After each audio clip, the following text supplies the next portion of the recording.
Hello everyone and welcome to a very nice game from the Stockholm Interzonal tournament of 1962. It is the tournament where you go to qualify for the Curaçao Candidates tournament and the top 6 will qualify. Now we all know what happened. We know that Bobby won the tournament in clear first place. We've discussed it several times, although we've never really shown any games from the tournament. The reason why I'm showing you this game is that, okay, we're covering this short Tal saga now, and we had the Tal versus Istvan Bilek game, and I said that you have, if you guys have any favorites that you would like to see of Istvan playing, then use hashtag suggestion, and the username Davis Nafun 4758 recommended amongst others this game, and I've never seen it, so I checked it out. He said it was the first time where Bobby Fischer employed, or rather played the poison pawn variation, which he's famous for.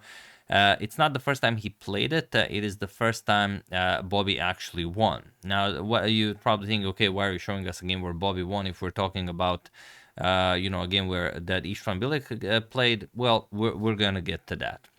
So yeah, let's dive straight into it. It's a very nice game. Istvan with white opens with pawn to e4. Bobby played pawn to c5. He always played the Sicilian defense. Of course, you guys already know that.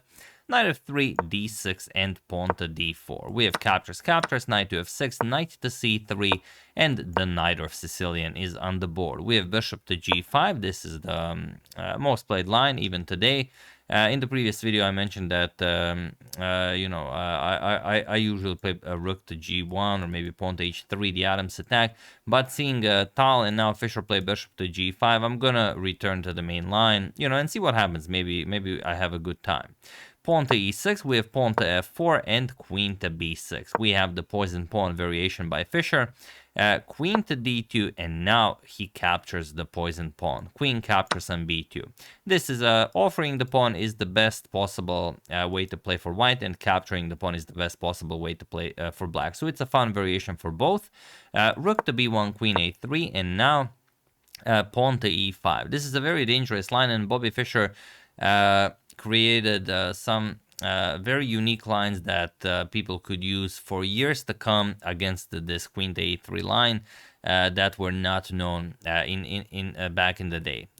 Pawn to f5 nowadays is considered by far the strongest. Bishop captures on f6. This is, for example, Bobby Fischer already had this position against Bruno Parma. That's why I said that it's not the first time Bobby Fischer played the poison pawn variation. It's the first time where he won the game using it. Against Bruno Parma, Bruno captured on f6, and after g captures, he went bishop to e2.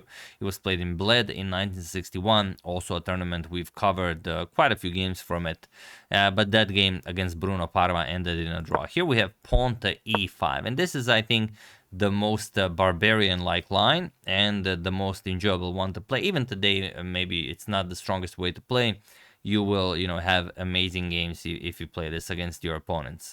D captures on e5. We have f captures on e5 and knight f to d7. And now bishop to c4.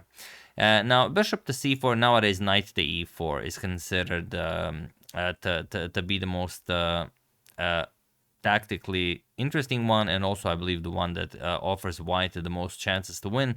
But it also means that it is the most analyzed one, and that black will, of course, know how to play against. The bishop to c4 is very tricky, and even the great Fischer does not proceed in the most precise way. He played bishop to e7. I will show you how you should play against it. You should play bishop to b4 or queen to a5. And queen to a5, it seems like you're allowing white a little bit too much, but after bishop captures on e6, which is the whole reason why bishop to c4 is played. Okay, it also defends the a2 pawn. Also, you allow bishop to b3, so the queen from a3 does not attack the knight on c3. But after this very, very natural sacrifice against the poison pawn variation, you will capture on e5, and you have a queen on a5 guarding that d8 square. And after bishop to d8, it looks like white is doing very well, but you can just move the knight with knight d3, or even better, knight to f3 check. And after you capture it, queen to e5 with check. After king to f2, you will capture the knight on e6, and now, although it looks very scary, you will simply play queen captures on h2, and just bishop to c5 with check. let's say king d3, you're gonna capture the queen, king captures, and now castle king side, and black is completely winning here. So while you know, it's not winning in itself, black will have an amazing position if white is persistent in making this bishop captures an e6 sacrifice. But Bobby played bishop to e7, and now bishop captures an e6 works. It is by far the best move, but only if Fischer captures. Should Fischer capture, you'll go knight captures an e6, and now Fischer will have a very, very difficult game. If captures, knight to c7 check, king to d8, he's going to go back, knight e6 check, king e8, knight captures on g5, and now after rook f5, okay, it's you know, not a pleasant position, but white will always be better. But after bishop captures on e6, Fischer said, nope, I'm just going to castle king side, and now you do whatever you want. And now the move that seemingly asks to be played is bishop to b3, because what is black's plan? Black wants to capture on g5, and when queen captures, you want to pick up the knight on c3. So bishop to b3 seems like it makes sense, but after, let's say, captures and captures, you'll play queen to c5. And now you're attacking the knight, you're attacking this knight, you're attacking the e5 pawn. And after you defend, let's say knight dt2, you defend on c3, knight c6, next you capture on e5, the white king is still in the center of the board, you cannot castle. So definitely black is the one pushing here. But after castles, Istvan played the castles king side as well, and this is now incredibly tricky. What can Fischer play? Interestingly, if he captures here, then knight captures on e6, and this is very, very good for white. Doesn't matter that the bishop on e6 was captured. It's hard to find a good move here. For example, if you capture on f1, rook captures, already it's very, very difficult to defend this. Not at all clear. I mean, queen f4 is coming. It's a crazy position. So instead, after castles, bishop captures on g5 was played by Fischer. And okay, we have queen captures on g5, and now pawn to h6. This is a beautiful move by Fischer, because if you don't play this pawn to h6 move, let's say Fischer just picks up the knight. Knight f5 going after g7, and that's it, you resign. If g6, knight h6 check, and if king g7, knight captures on f7, there's no defense here. Whatever you play, it simply will not be enough. Queen h6 is coming, and if you want to try what? You could play knight captures on e5. Okay, this opens up the bishop. Even looks good, but then you give up the f6 square. Queen f6 check, king g8, and queen h8 will be checkmate. So it's not pleasant. Pawn to h6 is the only move that you can play here with black not to lose on the spot. Fischer plays it, and now we have queen to h4. There is a game where queen to h5 was played. It was played in the game Mikhail Kolpakov versus Alexander Nikitin in the Moscow Championship, but a year after 1962, so in 1963. And queen to h5 is obviously better. Obviously, this game was analyzed. You know, improvements were found. But here we have queen to h4, and it is now as of move 16 that this position has never been reached again. And finally, Bobby captures the knight on c3. He plays queen captures on c3, and now rook captures on f7. Rook captures, we have queen to d8 with check. Knight to f8, Fischer has to play unique moves, otherwise he's just gonna be lost. Bishop captures on f7, king captures on f7, and rook to f1 with check. Fischer goes king to g6. Again, the only move that keeps him in the game. You cannot allow the knight to be captured with check. Rook captures on f8, and now bishop to d7. Beautifully played, as also the knight is no longer defended by the queen on d8. So knight back to f3, and Fischer plays queen to e3 with check, king to h1, and queen to c1 with check. We have knight to g1, and Fischer captures the pawn on c2. Now, up to this point, move 24, Fischer has been playing the unique moves not to lose the game. So if he had played any other move other than the moves that he had played, he would lost. He'd be lost on the spot. We have rook to g8, and now Fischer goes queen to f2. Queen to f5 is maybe a little bit better, but queen to f2 is sufficient.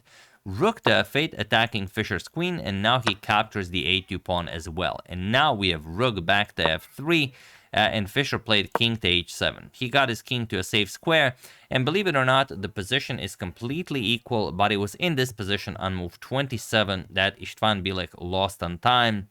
As it was obviously too difficult to play this game. And yeah, I mean, that's the problem. Clock is also a part of the game, and even if you have a a great position, or in this case an equal position against Fischer, it doesn't mean all that much if your time runs out. But he showed us how to play. He played incredible chess here, and if well, after Fischer's king h7, there's only one move you can make not to lose the game. Just for fun, what would you play here with white?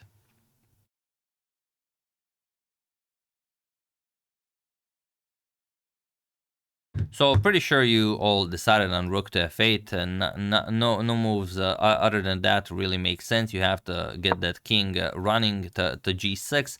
But even after rook to f8, for example, knight to c6, you could sacrifice a rook, and it's still a very, very interesting game. For example, you can't capture right away, but you can give a check, king g6, and now you play queen captures on a8, and knight captures on e5, and it's a game that has to be played. Queen to f8, for example, knight to f7 and rook g8, you go after the g7 pawn, and now after queen b2, okay, the queen will be stuck here guarding b2 because there's no other way to guard it, and yeah, objectively it is a draw, but still, I mean, not a lot for white to do here. You can always keep an eye on that king from a1 and start pushing those passed pawns.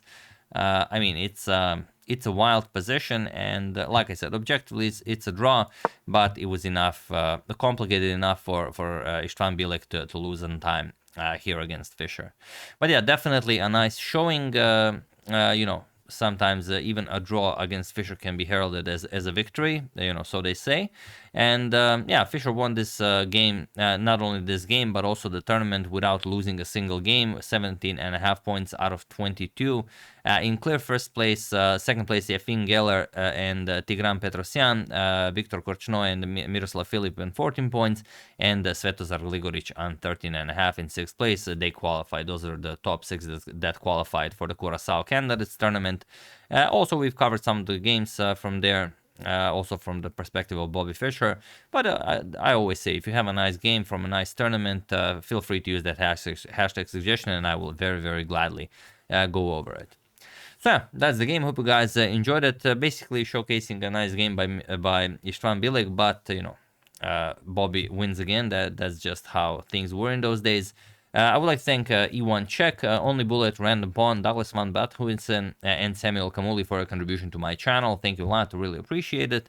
As usual, you can check two of my previous videos here. Thank you all for watching, and I will see you soon, continuing to check up on your wonderful suggestions, such as this one, and whatever else happens in the chess world. Thank you all, I will see you soon, and have an excellent rest of your day.